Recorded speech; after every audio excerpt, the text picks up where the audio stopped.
So the Bengals, we saw that scary Joe Burrow injury with the calf, and its status is still up in the air whether he'll start week 1, but he's trending in the right direction. I think the good thing was that it happened so early in training camp. Now it's just another knock where Joe Burrow gets banged up in training camp. He doesn't get the reps, but when you have chemistry like between him and Jamar Chase that takes back to LSU, it's hard that, you don't really need that. It's kind of like, they know where each other are going to be on the field. I like their offense. I've always been a fan of just their talent on the outside. Tight end depth is a little bit something ever since CJ Uzomah left in their Super Bowl year, was something that was concerning.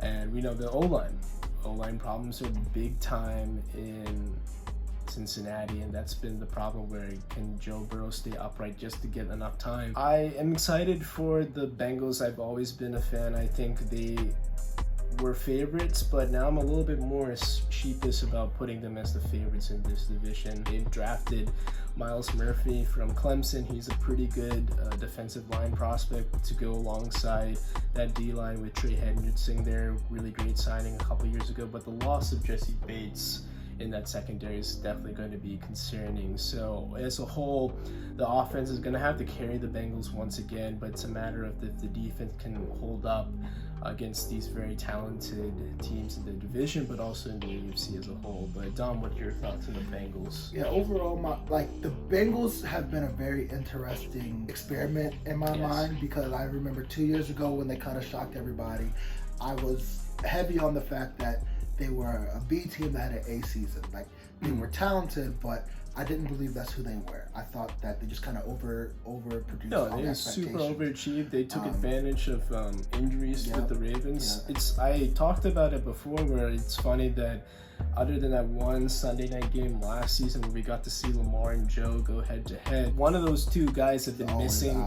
And last year when Lamar was there, the Ravens came out victorious, and then it's kind of flipped ever since. Now the Bengals did have injuries. They had O-line issues. Jamar was out for a decent chunk, but I felt like the Ravens losing to Lamar bends the scale in the Bengals' favor, and they just beat the Ravens by the skin of their teeth in that playoff game. I don't want to talk about that playoff game. That fumble hurt my heart. So sorry. I think last year, to me, they solidified themselves as a good team. Right? Yes, they replicated. Yeah, I was like, okay, you know, and I can't really count them out anymore. But coming into this season, I kind of expect them to take a step back. Not because I don't think they're talented, but just because there's always going to be some regression back to the mean. They're always like, it's hard to maintain dynasties. It's hard to like seeing things like the Patriots of previous years and like the Chiefs of nowadays. That's just not something that we see often. So I'm kind of assuming we haven't seen a back-to-back Super Bowl winner in about 20 years almost. Yeah. While I don't expect them to, fall out of a playoff race or anything like that, I'm not as confident that they're going to be competing for the number one seed as they have in the past. Offensively, the whole Joe Burrow thing, he's never had a preseason. He's always out there in the preseason, but the offense is just so explosive. They have 2 number 1 receivers, because Higgins can be a number 1 on maybe like 28 other teams. Yes, absolutely. And Boyd is great. He's a 3, but he's probably a 2 in a lot of offenses. And the whole Mixon situation has started to get.